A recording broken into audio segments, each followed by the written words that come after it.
So we need to make sure that our people are ready for the jobs of the future and that we are participating in the innovation economy, all of us together. I'm Matt Hagman, and this is Opportunity Miami, a podcast about people and ideas shaping Miami's economic future.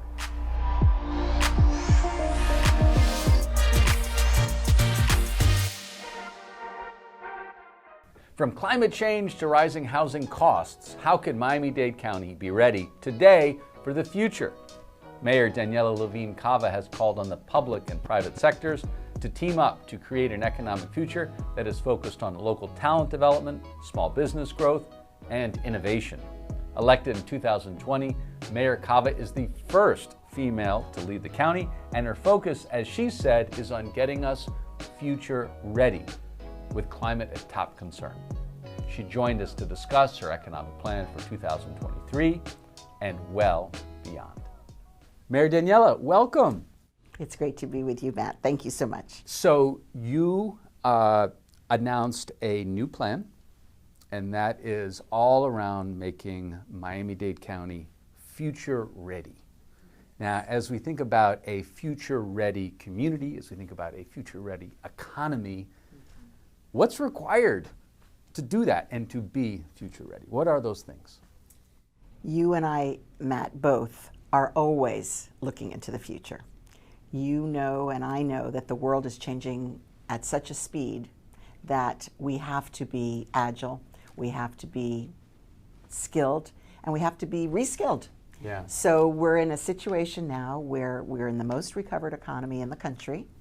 We are enjoying spectacular new business growth and expansion, and we want to be sure that our local residents are getting the full benefit of that. We welcome the newcomers, and we want the rising tide to lift all boats. So we need to make sure that our people are ready for the jobs of the future, and that our local businesses are thriving with this growth of the economy, and that we are participating in the innovation economy, all of us together. So those are the three areas Yes, that you've laid out as we think about sort of a future-ready Miami-Dade County, really built around advancing workforce development, supporting small businesses, unleashing innovation. Give us a sense about what are, and we'll just sort of go top, 30,000 foot initially, and then we'll drill down to what people, will touch and feel in 2023. But sort of top line, what are the priorities as you see it in each one of those three areas? So to our workforce, those are our residents. They comprise the majority of the people here. And we have some really fine academic institutions. We have one of the highest college graduation rates in the country. Yeah. And yet, we have new businesses coming or expanding who are not necessarily finding the workforce that they say they need. So there's a disconnect. So our job is to make sure that we have robust pipelines, that from elementary to high school to internships, apprenticeships, that we are creating those opportunities for wraparound services and supports to get people to the jobs. Everything that we can do to make sure that our residents and our families honestly can afford to live here and take advantage of this growth. So just drilling in on the workforce development piece, is it your role and county government's role as a funder? Is it as a catalyst? Is it sort of as a putting this at the top the agenda? Is it a convener, bringing together academic institutions and non-traditional educational institutions too? How do you see it, and what does this look like in terms of future ready? Well, fortunately, many others recognize this need. Yeah. So we have a great confluence of institutions, organizations, business leaders who recognize it. So from the school system to our Children's Trust to the Miami Foundation, United Way, Beacon, Academic Leaders Council. Opportunity Miami. And Opportunity Miami, all thinking along the same lines. So we need to do what we'll call a collective impact approach. We need to bring all the players together, and we need to set some common goals and some common metrics. And then we need to hold each other accountable to achieve those things. So that's our plan, and stay tuned. And the beginning of this year, we'll be refining that approach, bringing people together and holding ourselves to that standard so that truly we can have that impact. Together, we truly can have a major impact. And as we think about supporting small businesses, we think about unleashing innovation, is it a similar sort of convening collective impact approach that you're imagining here? And sort of in answering that, what are sort of the real primary problems to solve? Is it, small business? Is it that there are too many barriers to launch a small business? Not enough clarity about how you go about doing it? What are those things to solve for in bringing people together? Well, we are still a small business economy. That is our backbone, more than many other places, not with the major corporations. That doesn't drive our economy. And we are one of the most entrepreneurial places in the country by Kaufman Foundation standards and others. So we have a lot of creative thinkers, innovators. They don't have access always to capital, to technical assistance, to know-how. So we have startups that don't necessarily scale up. We have now a number of things happening. There's something called the Anchor Alliance. County is part of it. The Health Foundation of South Florida is the anchor institution for the Anchor Alliance, working with the large institutions to make sure that they, like our county and our cities, are procuring locally, giving real benefit to our local businesses. We've been in conversations with the Greater Miami and Beaches Convention and Visitors Bureau to really use convention business as an opportunity to bring in our small business. So we want everybody to recognize that wealth building starts with those who are right here in the county. It's local businesses hire locally, they invest locally, they support local civic causes, and it benefits and behooves all of us. We have a lot of people that don't come the traditional route into the economy, and it's also unique, diverse, dynamic, and so we're going to do everything in our power to support it. We do have a major effort already underway called Strive 305, and it is a collective approach because we have all the groups that are providing support for our small businesses together in one platform virtually and also in real time, coaching, mentoring, classes. Around small business development. Around small business development, absolutely. Wow. So that is in place and growing, and with many, many partners at the table. So really it's sort of creating more ways for people to build skills more conveniently, affordably, whatever, in the areas that they choose. Creating more ways that people can sort of start and do and build the ideas important to them through programs like Strive 305. And then this third piece that you've talked about as you laid out the three parts of Future Ready, unleashing innovation. What are the ways that you're thinking about that? And does that include, you run a $10 billion government, bigger than many states. Does that include ways that people who are trying to launch startups and scalable ventures of different kinds can interact with government? Or what does that look like as you think about unleashing innovation? Yes. So people may think that all innovation comes from outside of government. And that's not necessarily true. Right. Certainly in my administration, we're doing everything in our power to unleash the power of innovation right inside government and in partnership with the private sector. So, for example, our Innovation Authority, which is soon rolling out, will include an emphasis on solving problems and needs right within our county government and county operations with capital, with capital to support answers. We've already hosted some blue-green tech companies in our 29th floor mayor's office. You run the port, so it makes sense. We have the port and the airport. There's ample opportunities for innovation. We have many companies coming to us all the time offering innovation for government challenges. But we're going to say, in addition to that, we want to identify issues ourselves, not just be passively waiting for an unsolicited bid, someone to solve our problem. So we're going to define problems, invite solutions, and provide capital investment that will improve our operations and build new ventures that will solve problems in our community. And so all the areas the county works in, water and sewer, transportation, airport, seaport, absolutely. Social with a focus on blue-green tech, coastal tech, resilient tech, fintech, really the big issues in our time. Okay, so we have the three areas of building a future-ready Miami-Dade. As we think about 2023, so the year ahead, what are some of the highlights? Because these are all big problems to solve that will take, that some will take longer than others. Transitioning to a net zero economy, that's going to take a bit.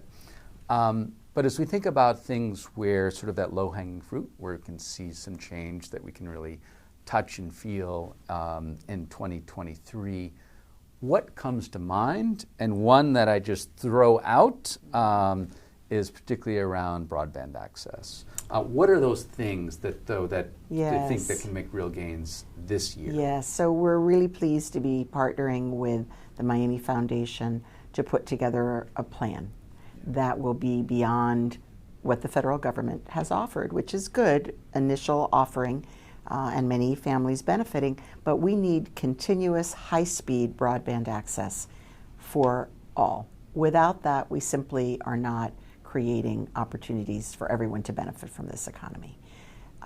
And we'll be rolling that out shortly and making sure that it's enduring and expansive. Yeah. I mean, I looked online today, went on the U.S. Census where they have the community snapshot. So I'm sure not totally, certainly not real time, but close, but it was interesting. So it said that Miami-Dade County, we're at 82.6% of households have broadband access. New York City's 86.2, Atlanta 87.7. So, a gap to close. There's a gap to close.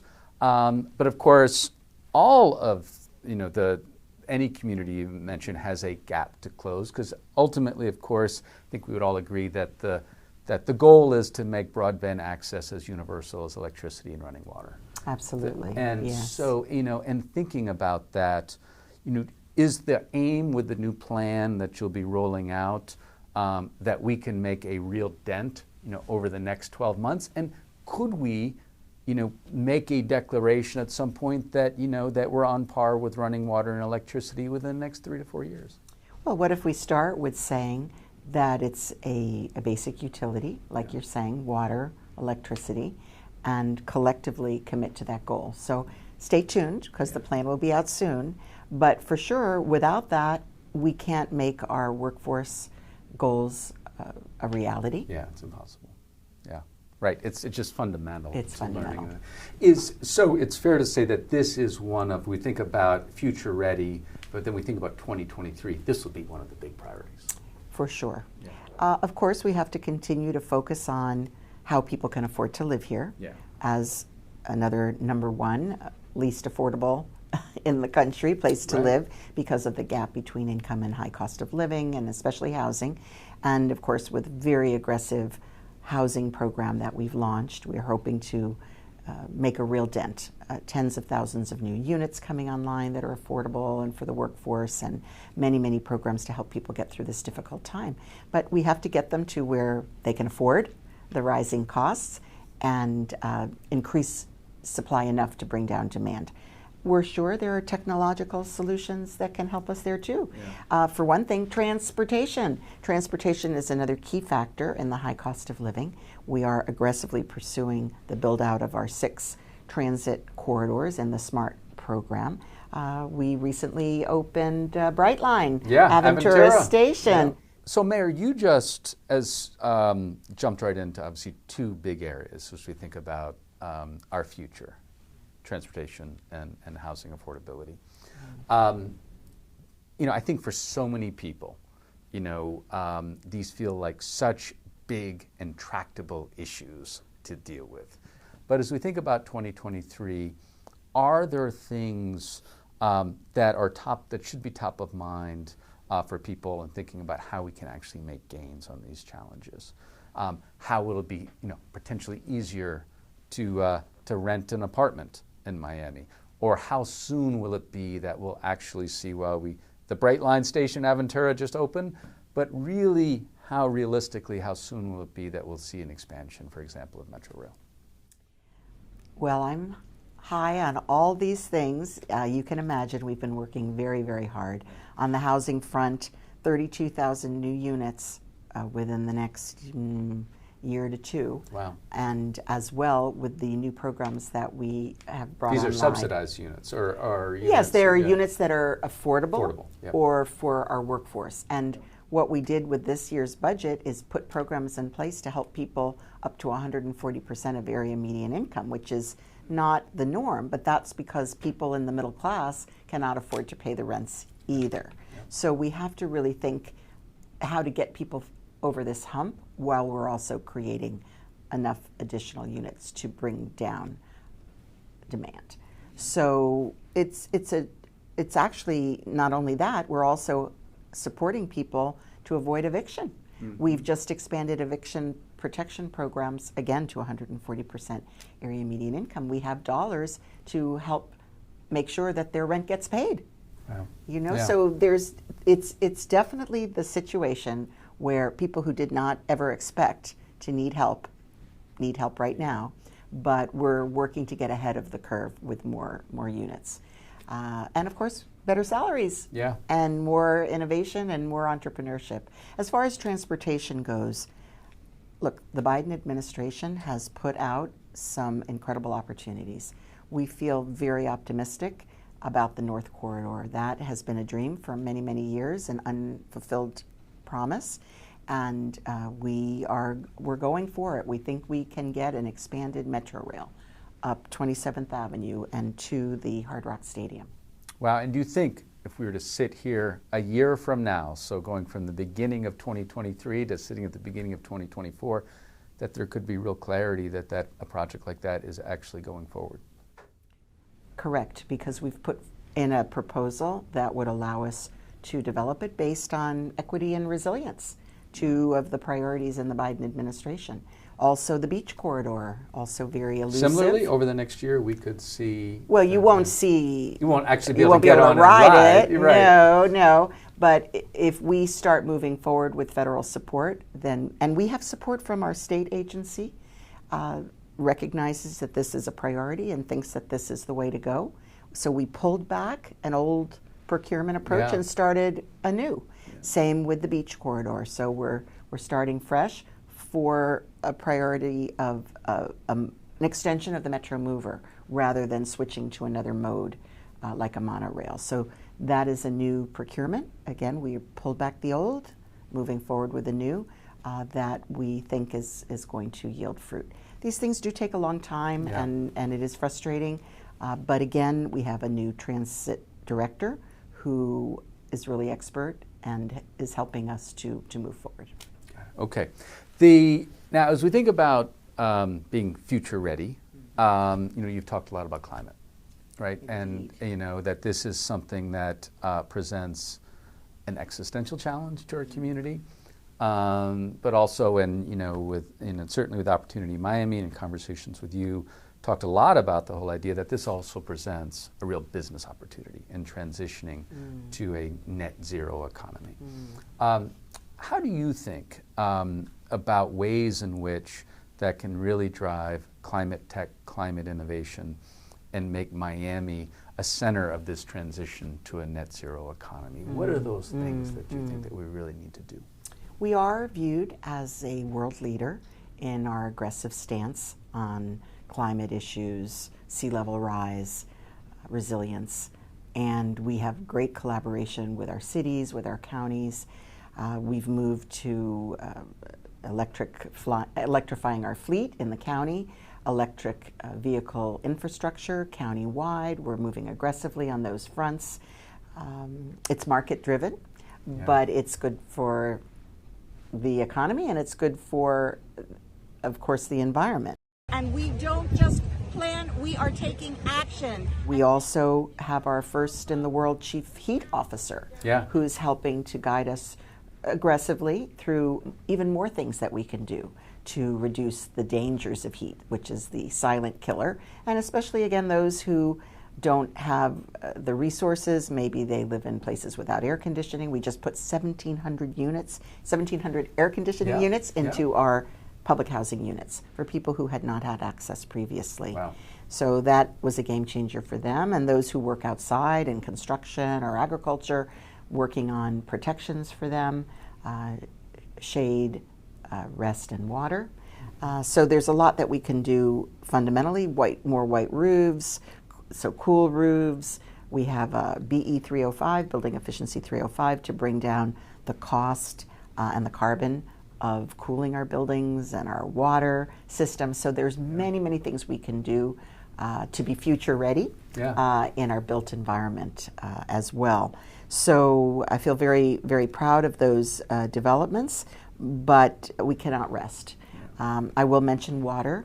Obviously, water is the lifeline for all of us, and our economy is water driven. Our environment is our economy. We have a bay that's precious for recreation, for fishing, for beauty, and we have to protect it, and that includes making sure that we don't pollute it. So we've been aggressively ending the use of fertilizers during the rainy season, changing our septic system to clean sewage, many things aggressively we're pursuing. And I will tell you, we've been very successful at bringing down federal dollars innovatively, over $500 million in the competitive cycle. And going forward, that's going to be really important because there's still so much with the Inflation Reduction Act. I mean, a lot of those dollars we're just getting a chance to realize. Yes, and we've done very well at the beginning, but it's a multi-year opportunity. Yeah. Sort of a philosophical question. With the whole idea of having a platform like Opportunity Miami is that it sort of can talk about the future and where we need to go, and is unconstrained by present pressures. As someone in elected office, of course, thinking about being future ready. But then again, hey, you're running for re-election in 2 years and have to answer to voters. Or hasn't been officially announced. Don't mean to get ahead. But nevertheless, an elected official. Mm-hmm. How do you think about sort of balancing trying to prepare a community for future versus, though, addressing, what are real and present needs? Yes. Well, that is the important question of how one leads, because we have to be able to tell people the truth, but also give them hope that we can solve these big problems. And people are very focused, of course, on the economy and how they can get by day to day, safety, how they can protect themselves and their loved ones. And we need to find the pathways to bring them into a future orientation so they can be part of the solution. And so that is a key part of the work that I do with my 4 E's of environment, economy, equity, and engagement, and making sure that the county is really top-notch, first in class in educating, engaging, empowering our public. I mean, do you find in talking about these issues, as we're talking about, solar roofs and, and the future of mobility, is this something that in talking to voters right now really, animates and motivates voters right now, or not even voters, just residents? Or is it something that actually is a tough balance? It's not top of mind for many people. So it's our job to find the path to make it relevant. And that is a big part of what I do as mayor. I'm curious. So you, as 2014, decided to run for county commission, and 2018 ran for re-election. 2020, up and run for mayor and win. On that journey, have you found in these, now 8 years in politics, an environment that is about ideas and solutions, and not just about sort of political power and posturing for your next office, that an environment where it can really get stuff done? Absolutely. First of all, more than half my time is focused on meeting people where they are, what is on their minds, and making sure that we have good quality of life, we provide basic services, that they have trust in the government that they elected to serve them. And then the rest of the time is spent planning for the future, making sure that we have a clean environment, good jobs, places to live for the future. And I think we are living in a time where people want to be part of that conversation, and I'm excited. I'm excited for a new commission with new ideas, and let's just see all the good things that will happen. So if, with all the work that you're doing around making Miami-Dade future ready, what does success ultimately look like? I mean, if we were to think about sort of the Miami-Dade of 2040, so the young child today is entering the workforce. What do you hope that they find? Well, we want every child to find all the support that he or she needs to learn, grow, be safe, and prepare for a productive future. We want the environment to be assured, be clean, water and air, and the biodiversity and the things that really make us so special from an outdoors perspective and a broader ecosystem. And we want to be sure that that we continue to be the dynamic, diverse, awake, alive, exciting place, the paradise that we love so much. So, final question. In these conversations, we always like to leave people with 3 takeaways. And as we begin 2023, and as you continue this effort around making Miami-Dade more future ready, what are the 3 things really for residents that should be top of mind?